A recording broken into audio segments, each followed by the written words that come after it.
Welcome to the trial that is Emily Henry's books. Hello everyone, my name is Emily and today we're going to be ranking Miss Emily Henry's books from least best to best. We'll start off by saying these are all my opinions, but also some opinions are correct. So without further ado, let's get right into it.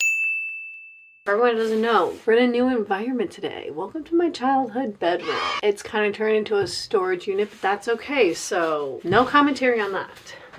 We got all the precious cargo right in here, and we're gonna start her off. So quick roll call. Okay. We have a classic beach read. We have people we meet on vacation, book lovers. I brought my extra copy, beach read, humble brag, kind of just wanted to show her off. Funny story, last but not least, happy place. So let's get into it.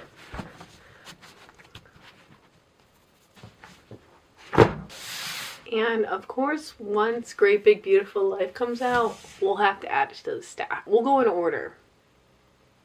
Play it safe and fun. Order that the books came out in. So, first off, we have People We Meet on Vacation.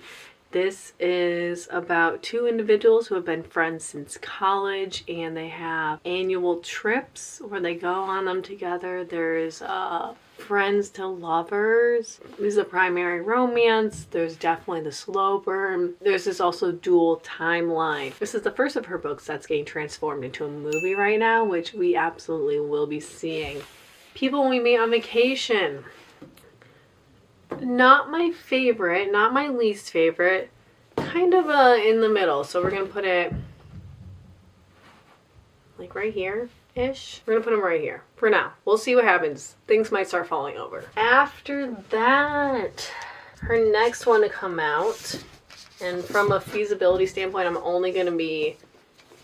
Okay, also I didn't even establish. We're going to put my favorites over here, least favorites over here. So we're going to put them right there. Next one that came out, beach read. This is about two individuals who have a past history, but they meet up in a small town in Michigan. The girl is at her family's beach house and she runs into our male main character. They have some history in college. They were academic rivals, and she has some pent-up beef because they're also both authors. Both write very different genres. They challenge each other to go out of their comfort zone and write the others, and then it turns into them doing like research together, and super cutesy, super fun. Beach read is a masterpiece, and I will rarely ever read a book immediately after finishing it. I reread beach read immediately after, so we're gonna put them right up here under the best. And then also honorable mention for this. This might have given it away because I have the special edition of it, but it has the beautiful like sunset pages. Stunning. It has this is a spoiler, so we're not gonna look, but it has one of the most notable quotes on the cover. I'm a little biased, that's okay. After that, we have Book Lovers. Book Lovers is about two individuals in the writing industry. She always likes to keep writing in it in some way. I honestly forgot how it's connected in this way, but I think one of them's a teacher. I forgot what the other one is. But one of them's a publisher and one's an editor, I believe. I forgot which is which. These individuals meet in a small town. They both kind of find themselves in this way. We're not going to spoil why, but they meet there. And I honestly like this book much more for our main character, Nora, than the romance. I think the romance is still great. I still love Charlie. But it's kind of like Black Cat energy.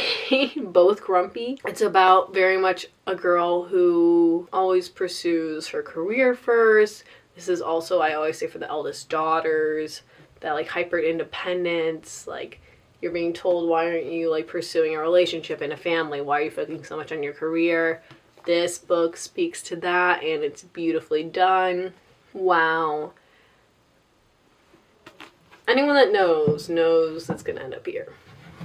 I just can't help it. Also, all the books are staying up quite well, so cheers to that. After that, the next one that came out was Happy Place. This is when we're gonna get scary with these hardcovers. They might topple over a little bit easier. Happy Place is a second chance romance about two individuals who have been together since college, I think. Yeah. And every year their friend group goes on a trip to Maine in this cute little cabin. And this past year they actually broke up, but they didn't want to tell their friend group. They want everyone to just be happy and celebrate still, because I think it's the last time. I forgot. I think it's their last time something's happening and they're no longer going to be going there. But they're like, let's do one last hurrah. But they're like, we don't want to ruin the trip or anything. This one dives a lot into mental health from both sides of it, which we would love to see representation about women and men's mental health. This is, I would say, one of her most emotional books.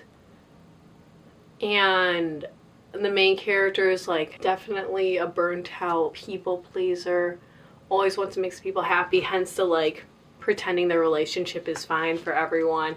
A lot of deep dive into like why she thinks that way. This might be controversial. It's gonna go down here for me. And the reason for that is it was just very emotionally draining to read. Nothing wrong with that.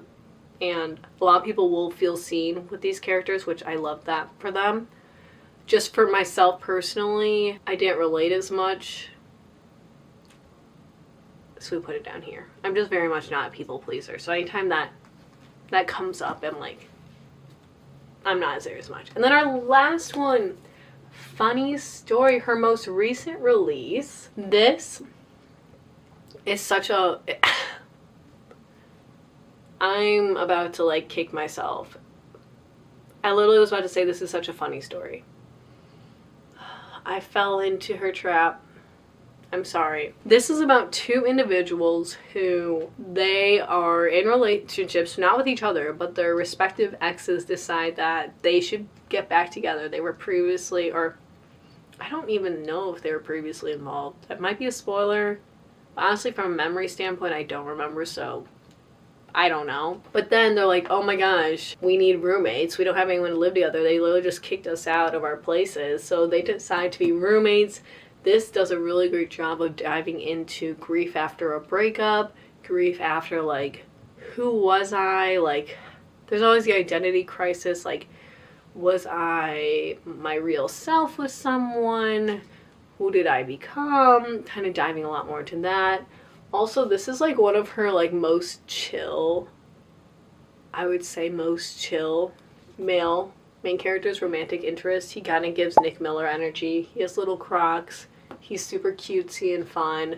And she's a little child librarian, or children's librarian. So fun and cute. I adore them. This was such a like, I feel like this book has the potential to hit really deep with like the content it covers. I'm gonna put this right in the middle. And that's my final lineup, I think. This is the correct order, sorry. We can disagree, but I don't know if we actually can. Let me know what your favorite Emily Henry book, though, is. I have a feeling this next one, Great Big Beautiful Life, which has active rivals in it, and they're both authors, I have a feeling it's going to end up on this edge, because I just love rivals so much. But this is the lineup, you guys. I'm so excited. If you're new to the Emily Henry universe, welcome. Get started anywhere. You're going to have a great time. I started with people we meet on vacation, and I thought it was a very good one to start with. Like, slowly gets you into it. But this was so fun. I'm so excited. You guys, we're going to do a review on her new book. Don't worry. So make sure you're subscribed. Make sure you're following around everyone, like Instagram, TikTok, Goodreads, Storygraph, M's Novellas, everything. And I'm so excited to catch up with you guys later. Otherwise, thanks for watching. I'll catch you guys next week.